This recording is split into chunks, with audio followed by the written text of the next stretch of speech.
Lewis Sherlock e Frederic Joseph per S4M. Un grande applauso, grazie. Hi, Freddie. Nice to meet you. How are you doing? Please come back. Hi. How are you doing? You okay? Yeah. All right. So, welcome, guys. Hi. Did you expect this kind of audience? Yes or no? Not quite as big as this, no. Yeah, it's pretty impressive, huh? Yeah, honestly, I was at the IAB conference last week in Paris. There was 600 people, and I thought it was a lot of people in the room. I'm super impressed. Wow. Super impressed. 600 people IAB 600 people in yeah. Paris. And there's, what, 5,000 people in this room? Yeah, it's amazing. I mean, it's crazy. Yeah, I think this year will be 15,000 people going around the event, so really. There is a huge enthusiasm here in Italy, I would say, in this moment. And that's maybe the reason why AOL is arrived. Finally, guys, you are here. For sure. Yeah? I think I also have a slide, Serge, if you can get the slide, is an AOL slide that just recapped the AOL universe. Tell us exactly what is AOL today, just to let them know. Yeah, I mean, AOL for the last 5 years has been on a really, really huge journey. Like we all know as an industry, programmatic video and content have been, and really things that have been exploding. AOL have put a huge emphasis on pivoting their business about 5 years ago to really deliver in all of those areas. So specifically, AOL have now really think about their business in two ways. One is on the content side, so really having market-leading content that we own, operate, or build, so that advertisers can tell stories to consumers. And then on the second part of our business, it's really around the platform side. So how do we distribute advertising messages at scale? And that is in two ways around our programmatic platforms. Right. So on the content side, it's things like the Millennial Media acquisition, the Microsoft partnership, Huffington Post, how we're building original content through AOL. And then on the platform side of things, we've really been quite aggressive in what businesses we target, build, and acquire. So I actually came from Adapt TV, the video platform that AOL bought. And so we're bringing together market-leading DSPs, how we approach programmatic TV, also what we do around how we evaluate the consumer journey. So things like Convertro, which is our multi-touch attribution technology. How do we start to make sense of both hand-sold media, programmatic media, and have a consolidated view of both online and offline media so that we can really start to understand where the consumer journey is. Everything, how everything connect together. Exactly. I would like to go, I was curious, because AOL, you launched in Italy, I mean, you officially in Italy now, so after many years. I would like to go deep into some of the topics that we discussed today. One was mobile, Fred, and you have a long experience. I mean, you've been also IAB France president, right? I was the IAB France president some time ago. For a long time. Mobile spending. We were talking before with Alessandro. Mobile spending is not that big yet, but everyone on mobile, you see now. That's right. Why is that? Well, I mean, I wouldn't say it's not big. It's already, sizable. I think if you, let's say. It's growing at a very fast pace. If you take the eMarketer's source, they say by the end of 2015, by the end of this year, there will be $70 billion globally spent on mobile. And by the end of next year, 2016, there will be $100 billion, so a $30 billion increase in a year. So I think it's really taking off. I think it's far away, the time where we were saying it's the year of the mobile. That's behind us. We are definitely, in that space already. But I think if you look at the time spent on mobile and the actual spend on mobile, there's still a gap. I think there's still a gap. We should be far ahead of that number. And I think there's a number of reasons for that gap. And one of them is, I think, our own fault. Professionals, marketers in this room, I think we need to realize that there's a major, I think, still a major lack of transparency in the mobile space.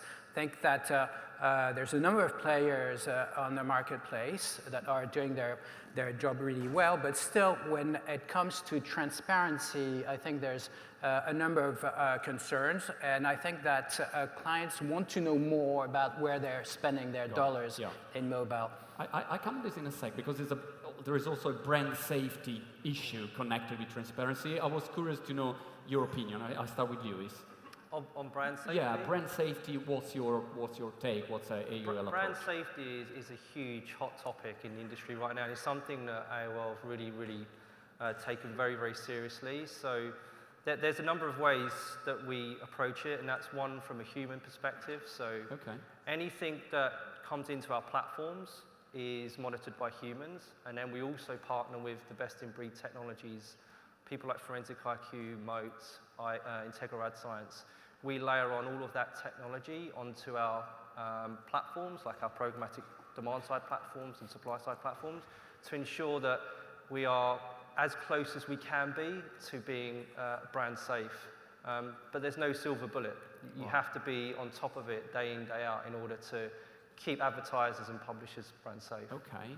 Fred, what's your take on brand safety? Well, just to go back a second on the size of the market. Like I said, about $70 billion this year on mobile. And to take the quote of someone just before us on the stage saying that about 70% or 75% of that spend will be taken by the usual suspects, the big players, the Google, the Facebook, and that's the reality. It's true. About 70%, 75% of that $100 billion or $70 billion this year will be taken by those usual suspects. But I have two sort of comments with this. The first one is that there's still about $30 billion to play with, and there's a lot of space for us. We're a mobile startup. I didn't mention that we're a mobile startup. We have a full mobile, what I call native stack, a bidder, an ad server, a tracker, and I think. And we're collecting first-party data, and we're targeting on mobile. I think that there's a lot of space for companies like us to progress, and especially with this connection to transparency. I think what we need to push is that idea that we want to explain in a totally transparent and granular way where the dollars of our clients are spent. And that, like I said, is one of the big hurdles, I think, to close the gap between the usage and the spend. We talked a lot about programmatic news. And if you would try to condense what are the main opportunities for all companies here, all the brands, when we talk about programmatic, what are those kind of opportunities, in your opinion?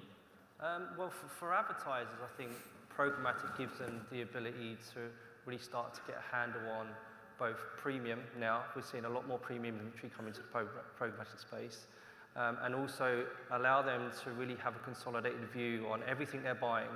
But I think the key principle on the buyer side is the data they can now bring to the table, so they can start to make a decision on the type of person, the impression that they want to purchase in a media transaction. Right. Historically, before programmatic came about, it was really about relying on the publisher or the supply side to target the end user.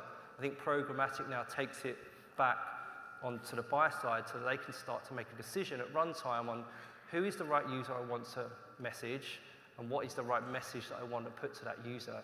And I think these are all things that the advertising side are now bringing into play. Yeah. On the publisher side, they can start to package their own data, and they can also start to bring yield into the way that they start to think about selling to the buyer side. They can really use it to increase their yield in quite a good way. Fred, viewability is another keyword that came out today. I know that you have your personal and company and corporate approach to viewability that is a little bit different from how viewability is seen by the market. Can you elaborate on that? Sure. And again, I think this is another hurdle for more spend on mobile. you know, because everybody knows in this room that the standard of viewability is 50% pixels loaded plus 1 second. This is an IAB standard, and like you said, I was the former president of the IAB in France, so I have a lot of respect for the IAB, but still, when you think of this, 50% of pixels loaded, you know, plus 1 second doesn't mean viewability. We believe at S4M that the viewability should be 100% of the pixels of an ad loaded plus 1 second. I think it's a no-brainer, and clients shouldn't pay under that sort of threshold. If the ad is not loaded fully at 100%, then we should consider that the ad is not fully viewable. Got it. We have just a couple of minutes more, but I was curious to know about new trends that you see in advertising. AOL, what's the big pictures that you see? 2016, what's coming? Yeah, I mean, specifically on the buyer side, for us in our platforms business, we're definitely putting attribution at the heart of what we do.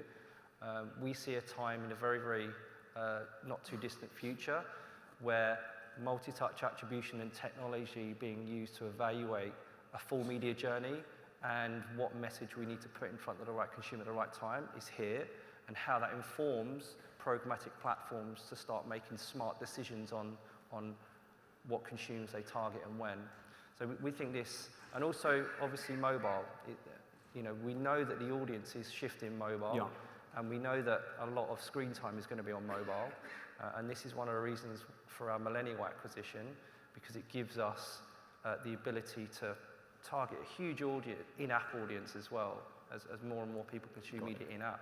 It gives us the ability to start to join the dots between a web audience and an in-app audience, which has traditionally been quite difficult. Yeah. You talk about targeting, Fred, which is another interesting topic.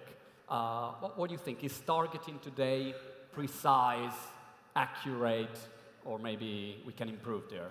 So yeah, targeting is critical in any area, and particularly in the area of mobile, where you can normally, if you do your job well, you can target the right person at the right time in the right context with the right message. You know, this sort of cheesy sort of thing that everybody claims they can do. But again, if you are honest with yourself and you look at granular numbers in mobile buying and programmatic buying, you will see that there's a number of issues in terms of targeting. Sometimes you've got campaigns that are targeted on the wrong device or the wrong OS, and the ads don't render. So again, I think that we need to be much more professional, much more slick in the way we put together our technologies, and much more open on what we are selling to our clients. Very good. It was a pleasure to talk with you. Frederic Joseph, you Sherlock, AOL. Thank you so much, guys. Thank you so much. Thanks, Fred. Thank you so much.